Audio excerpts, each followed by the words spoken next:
What's going on, everyone? Welcome to the Paddock, a Formula One podcast for new fans and the familiar. I want to thank you all for joining us as Ferrari continues to keep pace. Is this season already over for Red Bull and Mercedes and Alpine? And Charles Leclerc is leading the driver standings by over 34 points. Yet with 100 still up for grabs, do we still think anyone will challenge him for it? Now, we are lucky to have two hosts from Down Under to help us break down the Aussie GP. So let's get into it. I'm excited to be joined by Team McLaren representative Gio. Go McLaren, go Ricardo.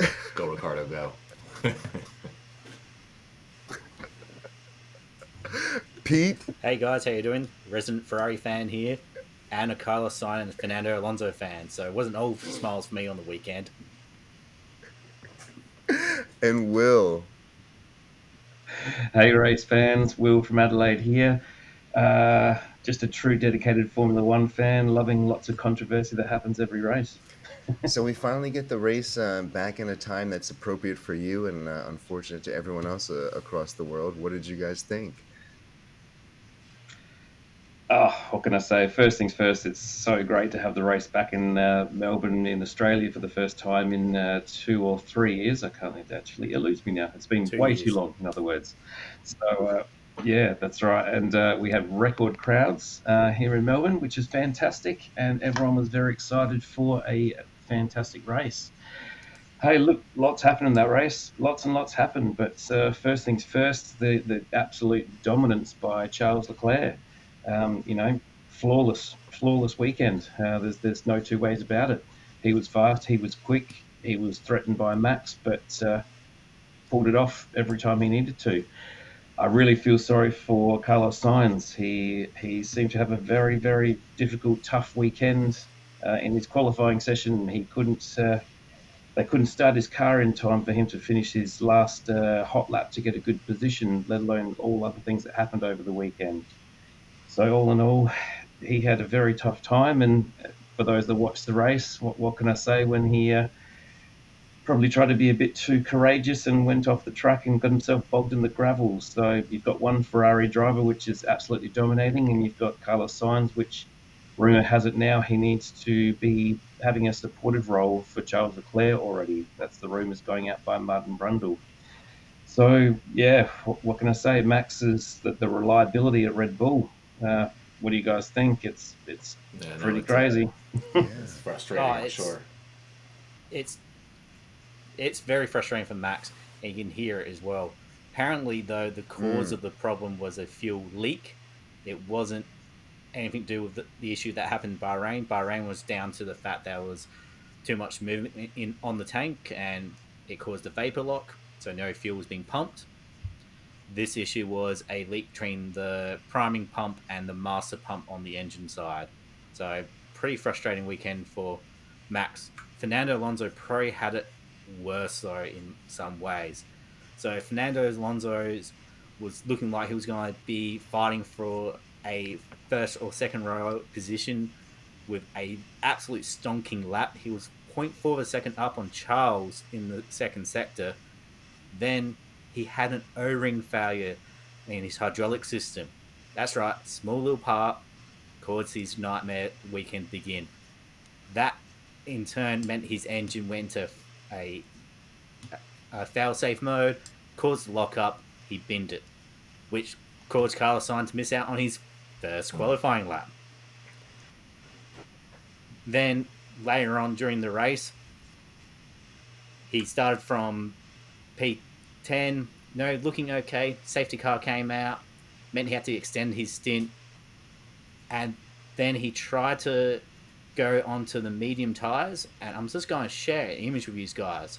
This is Fernando's tyres after his second stint. He grained his tyres because he pushed him too hard too soon. These Pirellis, you got it. Bring them up to temperature gradually before you can really push. Those are the lovely bits that you can see on the racetrack and pick up. Yeah, a little bit. So what's happening here is little bits of the tires ripping away and reattaching back onto the tire. That in turn causes less surface area for the tire to stick to the road, which causes less grip, which causes more friction, and it's a self-fulfilling So prophecy. for any listeners who don't have the access to some visuals here, that is a tire that looks like Harvey Two-Face. So half of it looks like half of your face melted off, and then you try to pick up your skin and put it right back on like nothing happened. That's what that tire looked like. If you actually want to see it, jump onto Twitter, look at Albert Fabrica. Also, give him a follow. He does amazing technical reporting. You might have to translate some tweets from Spanish to English. Pete, how did you feel about the Australian Grand Prix as a whole? Are you happy to see this at a reasonable time? Yeah. Oh, I was so happy to see it actually in daylight hours. And I was laughing at the Europeans complaining about, we have to get up early to watch a race. Welcome to our world. But, in I guess probably bigger news than Formula One is, unfortunately, Peter missed out on pole position at Will's, a Formula One watching party. There was a time trial involved in which they all played a Formula One fastest lap time on the, I think it was Australian track you guys did?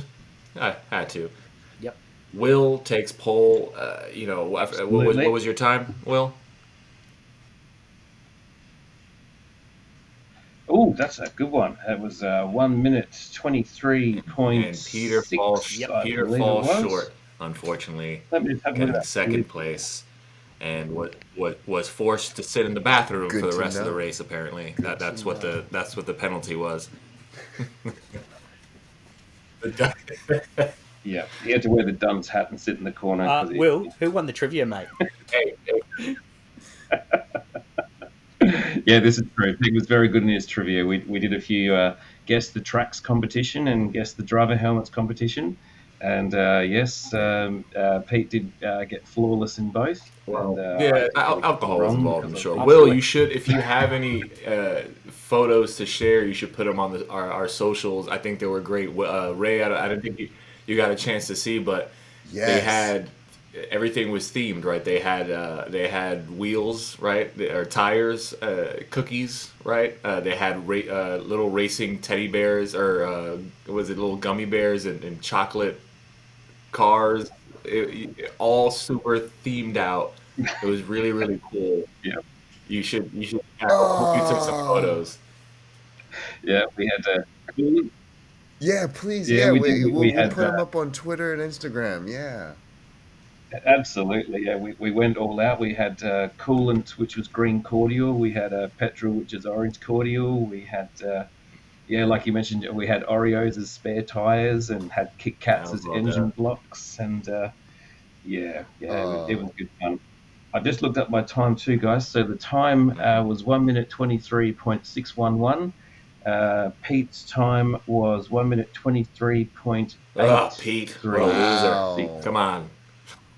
And says the guy that can't finish a lap. Says the guy that can't finish a lap on the Formula One game. So, no. Anyway, going into Ray, what did you think of the race, man?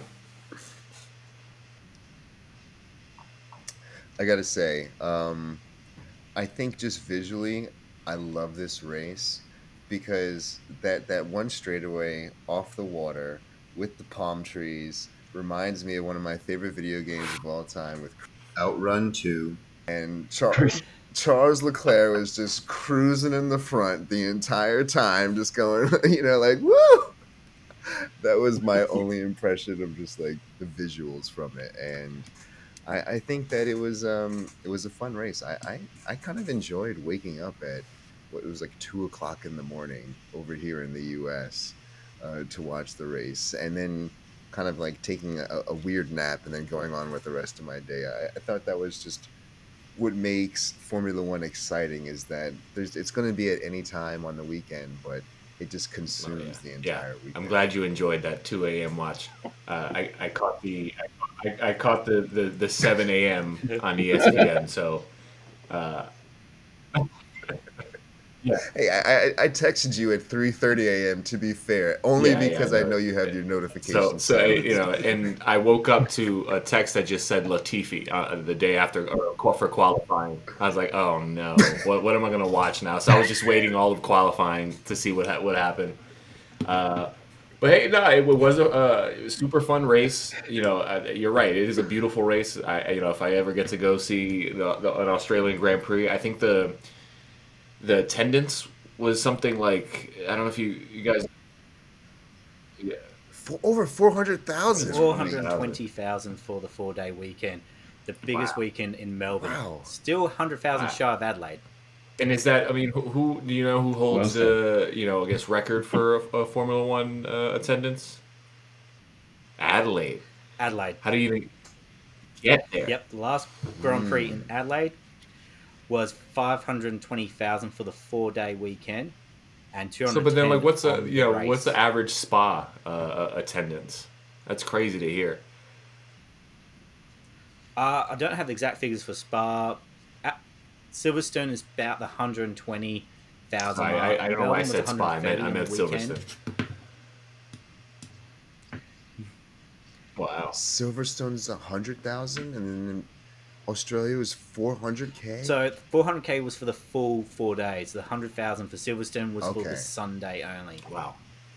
But no, well, it was an exciting race. I think really, I mean, dominance from Charles Leclerc. Really liked him. You know, really picked himself up after last week. You know, I wouldn't even say it's luck. Red Bull with their constant engine problems, it's going to be a little hard for them to keep or to climb or compete if they can't figure this stuff out. Some big strides from McLaren this week, you know, in their in Ricciardo's home GP. You get to see it was fifth and sixth or sixth and seventh. Fifth and sixth. That was huge. Yeah, I don't think anyone really expected them to jump that high. You know, considering their last couple weeks. Opposite of that, Haas, you know, they were on this upward, trajectory, and it really wasn't nice to see them fall short. I was hoping to see a little more from them for sure. And like I said, disappointment for Red Bull, or for Max, for sure. Mercedes, I don't think people. They're having a nice steady climb as well. They're there. Obviously, Russell was Russell made podium. Lewis right behind him. They're currently second in constructors. Interesting thing about Lewis as well, he was running an extra 1.5 kilograms of sensors on this car to try and figure out what's going on with it, and then didn't run the upgrade package they were planning to. Wow. Well, yeah, no, I think they're still built. I think that they're in the, they're working heavy in the garage, right? I feel like we're gonna continue to see a little more performance, like week over week with them. It's gonna take a little continuous bad luck for Red Bull, and a lot of bad luck for Ferrari, for Mercedes to start sneaking up, but it's possible. And then my honorable mention is Alex Albon. Finishes in points for Williams. Dude started dead last, I think it was, and finishes 10th. I think that was huge. In a Williams. I'm sure it's so hard for Pete and Will to hear people constantly say, like, "Will, it's in a Williams," right? Like, isn't it crazy that that's how people are talking? Like, considering that these guys were the powerhouse. So every time I hear somebody like, "Yeah, it was a great race, man. It was a great race for him in a Williams." What made it greater was his stint on tires. Right. Getting back to tires, 57 laps on the first set of tires. That was impressive. He only pitted before he started his last lap, and he had to do that so then those tires would count. He must have been listening to Perez last year, because that is just insane. He is my driver of the day. Yeah, Gio, you're really spot on. It's absolutely unbelievable to say that the Williams is the back running team. You know, if we rewind back to mid 80s slash all through the early 90s, Williams was a dominant team by far. You know, they were winning back-to-back championships. They had in '92, so they sometimes had a car that was 2 seconds faster than any other car on the track. So, and to look in today's world, that they are what back then was, you know, the teams that last you barely could, you know the names of the teams. Where now the fact that Williams is the slowest car is unbelievable. So I mean, I guess speaking of times changing or allegiances changing, I do want to make sure that we check in on Ray and see what is his favorite team this week. Has it changed? If we all know it was Mercedes, he's been switching a little bit to Ferrari, but I would love to check in on him and see where he's at. Where are you at, Ray? What's your team now? Look, I didn't mean to turn on my microphone color for those who can see to red this week, but look, I have to come at this from a car aficionado's perspective, and I've loved cars for my entire life. And when the first posters that I put on my wall were like Ferraris and Lamborghinis, that's what got me into this. That's really just like fueled my passion for it. And correct me if I'm wrong, but a little F1 Ferrari history is that back when Enzo was in charge, they had the Ferrari car consumer division to help pay for the Formula One racing, because they really focused on winning. So it wasn't just having the most beautiful car, it was also having the fastest cars. So coming into Formula One, you'll see that Mercedes being so dominant last year, I was blown away by it. And that's kind of what their marketing does, is if you have the best, fastest car there, it is clearly going to be the best engineered car. So when you go on the AMG website, you see the technology from the Formula One car is in your SUV. That's what trickles down to it. Win on Sunday, and for the past, I don't know, on Monday. Yeah. And then so for the past decade or so, or I mean, maybe, please correct me if I'm wrong, but like Ferrari has not had the pace. And that has trickled down to their consumer cars, where it's just like they're getting beaten by Porsches, they're getting beaten by Mercedes, and to things that don't necessarily matter in us on an everyday life. But when I do read that the Ferrari is not lapping Nordschleife as fast as every other car, then I do not want to buy it. The hard choice. The hard choice of, do I buy this Ferrari? Get out of here, Ray. It's like oh my god, it's not lapping car, right? Like that's not even on the. I don't pull up to a used car lot and be like, what's that Ferrari you have in the back? Let me check that bad boy out. Let me take it for a spin. And it's not keeping pace with the Porsche. So Well, let's face this. If you are doing that, the size of the Ferrari you're looking at is not to scale. It's usually like a small. Exactly. It's usually an RC car. Yeah, it's usually an RC car. But it still affects like the marketing and the psychology to it. So, but now to see them not just have the most beautiful car, but also the fastest car out there, it kind of just it's exciting to see them happen in real time. Them last year say, we're not investing anything in this car, but wait till we come next year and then prove it. And I think that is just all the meat and bones for me right there. When you just say, like, when they say, like, yeah, we're just wait till you see us next year, and then they actually show up and they're still lapping people. All this to say that you've left Mercedes high and dry at their time of need. When they're on the downward spiral, you're like, you're not the prettiest right now. I think I'm gonna leave you. You just, while they're struggling, they need you the most right now. They need you the most, and you've abandoned them. Look. Fair weather fan. He's tapped out. No. Look. I'll give credit where credit's due. And Will, I think you said your wife gave you this idea where Mercedes has just been playing things conservatively. And I think they've they've been giving us a little bit that they're going to start reeling out a little as we go on, but Ferrari has just come in full force, just with the bright red car, the black wing, and just said, yeah, by the way, this is our year. And I'm just taken away by it. I'm taken away if by this the season passion of turns it. and somehow and Mercedes ends up on top, and then if Ray changes allegiances again, he's going to spend some time in the pits. I've always been with the I silver and black. never doubted Mercedes for 1 second. But listen, I do want to respect Ferrari for sure, because in the last couple of years they played the long game, right? Like we saw them struggle. Mm-hmm. We saw Leclerc struggle, Ferrari struggle in general, and playing the longer game, right? They knew for a couple of years that they didn't have the fastest car, but they were out there just crunching numbers, studying, doing the best with what they had.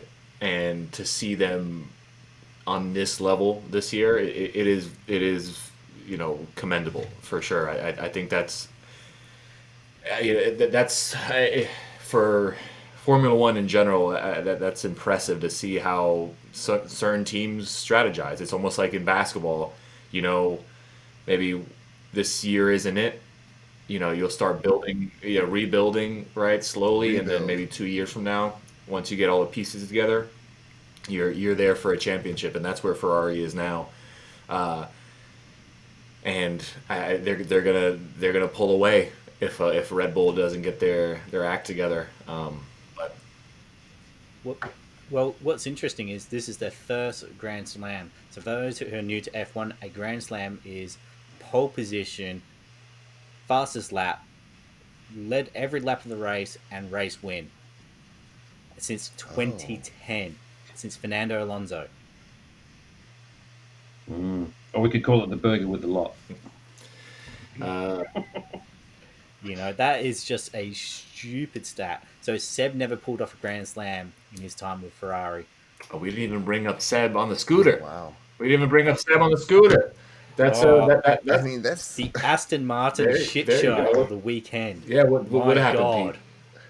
And please start with Seb on the scooter. Well, let's start with Seb on the scooter. Great starting point. So Seb had a retirement in FP1. He played fire marshal and then Uber Eats delivery driver. He also got a €5,000 fine for the scooter ride because he rejoined the track after the session finished within a 5-minute window, which is a big no-no. And these stewards are very, very strict. Then in free practice 3, both drivers binned it. So both garages in Aston Martin were very busy trying to get the cars ready for Q3. They eventually get Lance Stroll ready, and out he goes. He goes past Latifi on his prep lap. He slows up because he's expecting another fast car. He's too busy looking in his left-hand mirror to see Latifi coming up on his right-hand mirror. And he collects Latifi, takes both cars out. However, Stroll, the IQ 9000 move, by his crash, he gives Seb a chance to get out and have a shot in qualifying. Race happens, and Seb bins it. And to cap it off, the only time an Aston Martin led the race was the safety car, and the drivers were complaining it was too slow. It was a shocking weekend for Aston Martin. I love seeing that Charles, said that they should have a Ferrari safety car. I think that was it too. I saw a meme where it was like the Mercedes car laps faster than the Aston Martin. I was like, ooh, and then I saw Ferrari lap, and it was like, oh, give us a Ferrari safety car, and then I was, ooh. The 488 would be sexy. Hey guys, I was thinking about it as well. I think there were actually 2 victories over the weekend. One is Charles Leclerc with his Ferrari with black spoilers, and hence why he won. Sorry, I just have to say that every episode. It's got to come in somewhere. Secondly, I think Nicholas Latifi believes finishing a race would be a victory too. Gio, you This is finished true. true. He finished. It was a bold one. I don't know. Can he pull together a full race weekend? That's the next step. Man, we throw a party if this man somehow gets. People are already saying that he might not make it the full season in that seat. I don't know. What do you guys think? I'm ready to challenge him for it. Like, He brings money. I will save you millions of dollars and just keep that thing on track. Going 70 miles an hour. This is true. Just making sure you're in there. Like, hey, I finished. Just waving. I can see you in a Formula One car trying to get pictures of the other Formula One cars from inside. You have your full camera on. Just come on. Just slow down. Hoping for a flag or something. Lewis! Formation lap. Yeah.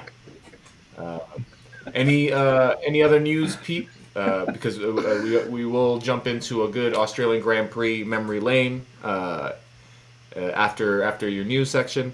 If you have anything for us. Yeah, actually, in brief, drivers were told to watch out for their underwear. The new stewards and race directors are very strict. Yeah. And they're being told they have to wear the right type of flame-proof underwear. And also, jewelry is another one as well. You shouldn't be wearing earrings, watches, necklaces. Again, this is a safety-related issue. Race directors are not being the fun police, they're being the safety police. Also, as well, Alpine have brought forward an upgrade from Miami to Imola, which is a new floor. Ferrari are not bringing any upgrades to Imola because it's a sprint race weekend. And finally, a bit of a rumour here. We may be finally getting a race back in Africa. The climbing circuit in South Africa is rumoured to return on the calendar for 2024. It was last held a Grand Prix in 1993. It does need to have some upgrades to achieve Grade 1 status. Do you guys? Well, that race had only 6 finishes back in '93 as well. They were thinking how many people are actually going to finish this race. Oh wow! Yeah. Do you guys like the sprint races? Yep. Well, in comparison, okay. And they're going to be more exciting this year as well. Will, can you run us through a sprint race? Like what how's it differ from the usual qualifying weekend, and what does it mean for the starting day grid?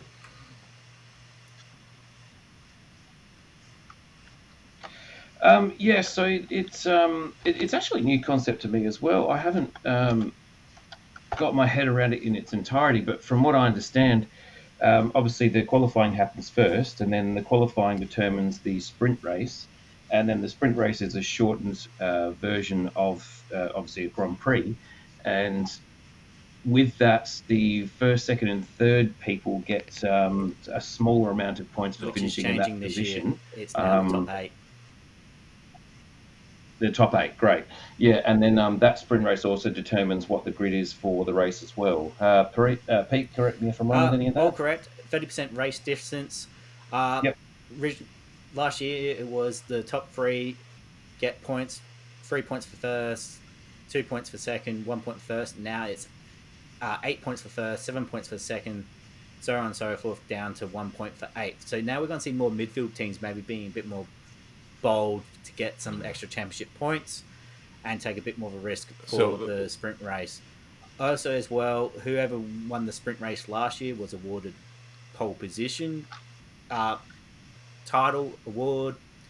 This year, now whoever qualifies first is dubbed the pole holder for the weekend.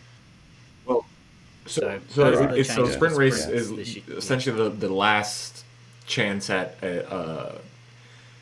position changing before the race, right? It takes the top 10. Absolutely. Some people love it, some people hate it because it's like I just qualified for this spot, and you can lose it. You can lose your first. You can lose pole. You can lose second, third, all this. People aren't. It's fun. How many? Yeah. So in comparison to the a full race, you said was it 30% of the full length? So they'll go down to 20 something. Depending on the Yep. All right, but thank you for that. Yeah. As a traditionalist, it's I'm not saying it's bad. I just don't seem to hold much value in myself with it. Well, as a traditionalist, they've changed qualifying that many times. It's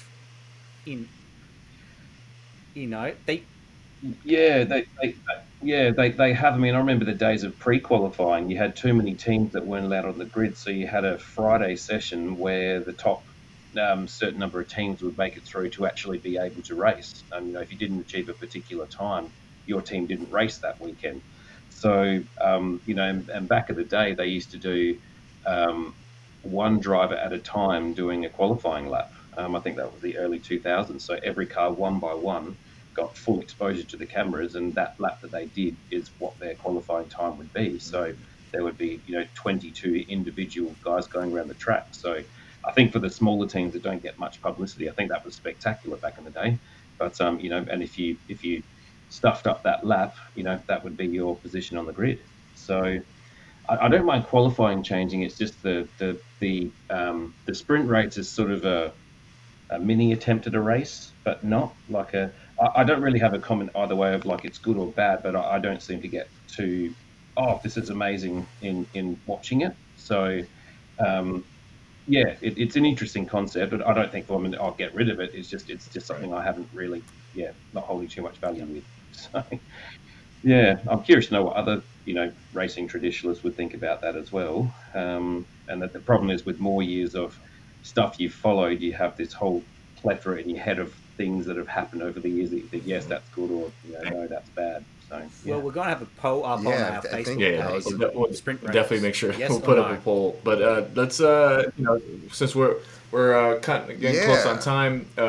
Will, Pete, I know we want to get some famous hit the memory lane for the Australian Grand Prix. If you guys both don't mind running us through maybe one or two of your favorite moments in races in Australia.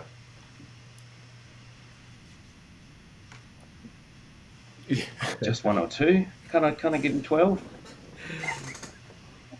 The best moments of Well, F1 brought to you by Australia. I'm not going to talk about a moment. I'm going to talk about a person. Now, this person is Sir Jack Brabham. So the Australian Grand Prix trophy is the Sir Jack Brabham trophy. Now, Sir Jack Brabham raced against the likes of Fangio, Clark, Stewart, and Stewart, just to name a few. He was known for hard and aggressive racing and earned the nickname Black Jack. He is a three-time champion, tied with Senna, Lauda, and PK. He was an engineer as well as a driver. Prior to racing, he served in the Royal Australian Air Force as a mechanic during World War II. After the war, he started up an engineering business and started dirt racing. He moved to England in 1955, where he quickly struck a chord with John and Charlie Cooper of Cooper Cars. From there, he began to work for them, and he helped develop the mid-mountain engines, which first appeared in Monaco in 1957, which was Sir Jack's first race. He became a mentor to New Zealand racing legend Bruce McLaren. He was the first driver to win a championship in a mid-mountain engine in 1959. In 1960, Jack and Bruce dominated the championship, and they won quite comfortably. They finished 1-2 in the championship, and it was the last year that a car with the engine in the front won. Jack Brabham. These cars changed how F1 was designed. I do want to ask. I don't mean to cut you off. When it's crazy that you'll Google search Jack Brabham, and then the first thing that pops up is what is special about Jack Brabham, right? And then the first thing that pops up is that he was the first and still the only man to win the Formula One championship driving one of his own cars. That is insane. Get to that because that's later on in his career. But this goes to show how insane the man is. Like, I'm only covering his first portion of his career because in 1961 he did Indy, and he was the first Indy driver to race with a mid-mountain engine. By the decade out, all the cars were mid-mounted. So he helped revolutionize car design in 2 racing series. And he's a driver as well as an engineer. So in 62, he started his own team, which inspired Bruce to start his. So without Sir Jack Brabham, we don't get McLaren racing. Wow.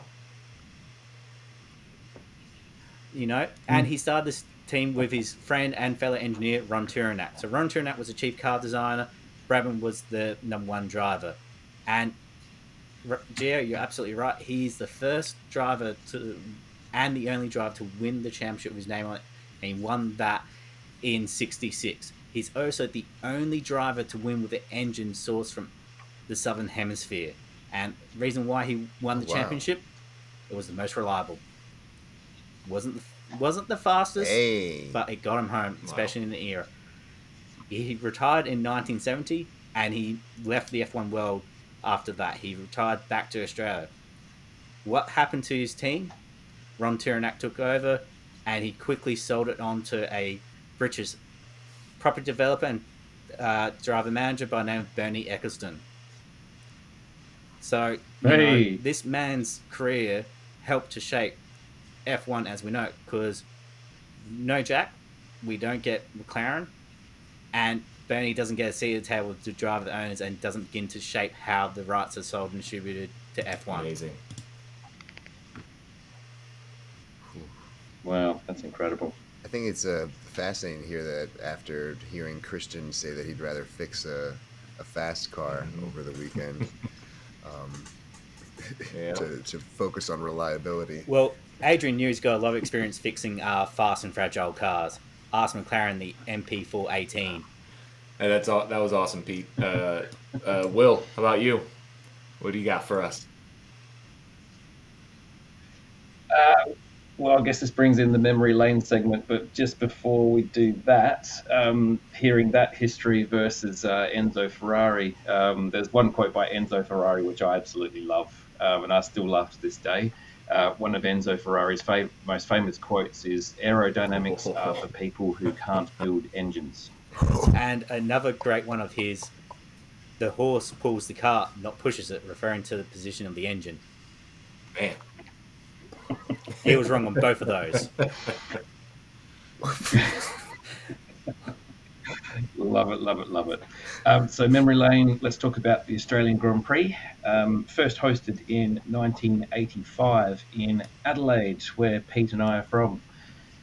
Amazing time having the Adelaide Grand Prix here. It was always the last race of the season, and the funny thing with the Adelaide Grand Prix is it was either sweltering hot or bucketing with rain. So one of the most memorable races, and for a very long time was the shortest race in history.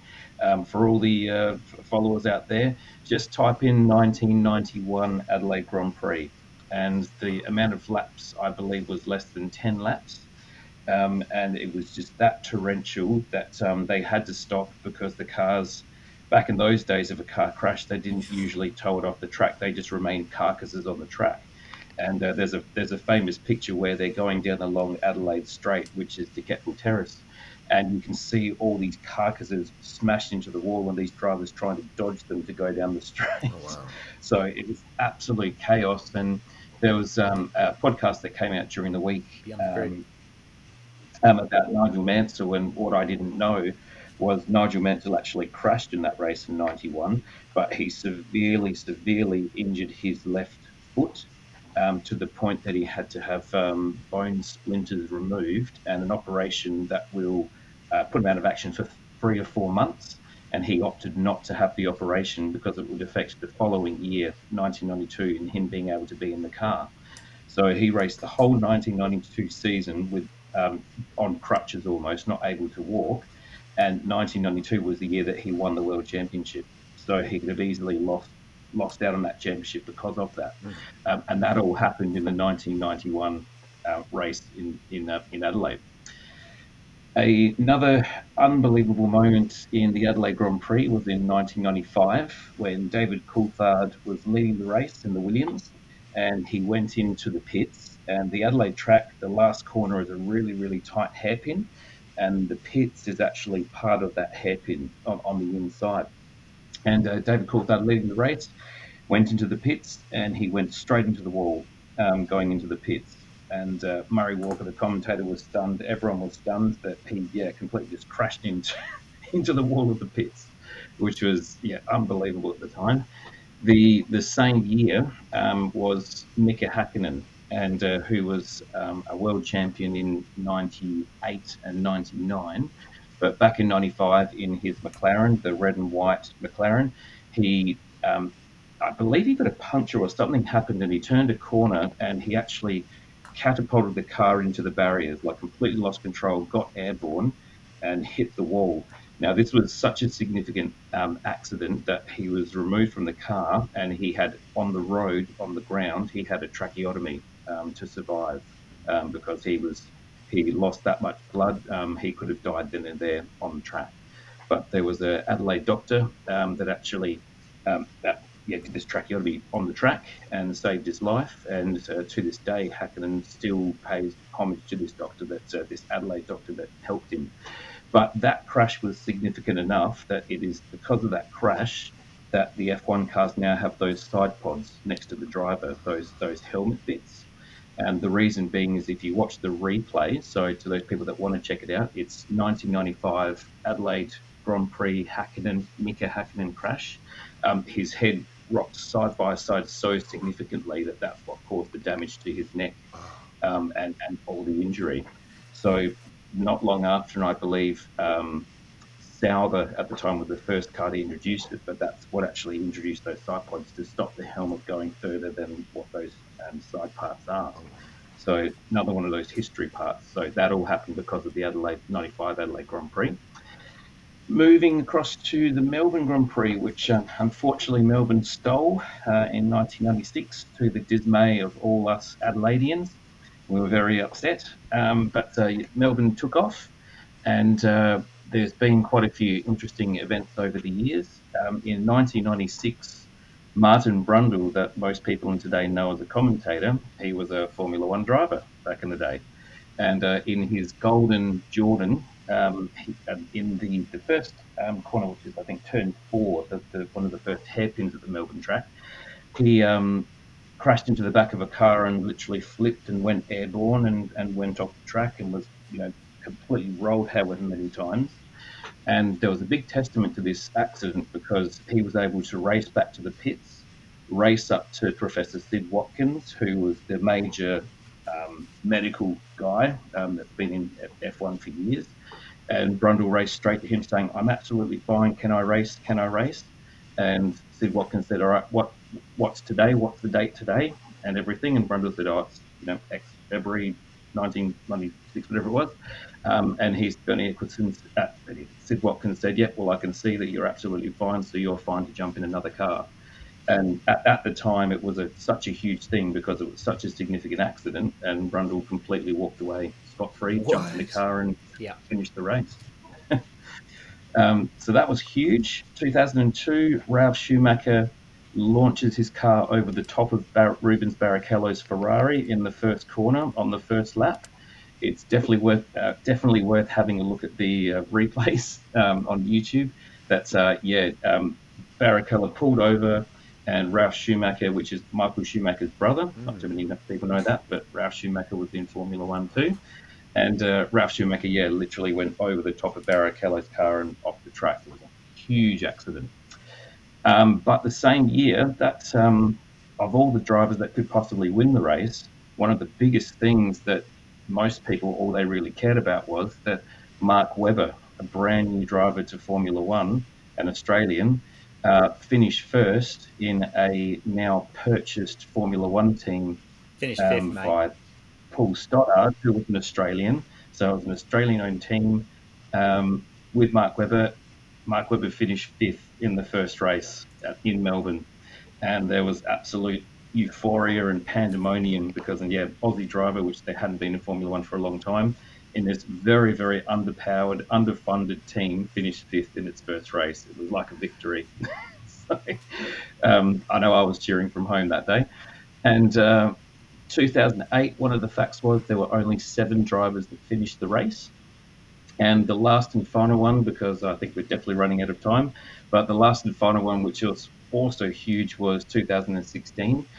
Fernando Alonso in his McLaren clipped the back of Gutierrez's car, and it's a very, very high force crash that Alonso's McLaren literally was just a carcass in the air, rolling in the same corner, which I think it's turn 4, turn 3 or 4, which is that right-hander hairpin. And if you watch the replay of it, how that car flipped and was just rolling. It was just a huge crash that was a horrific moment.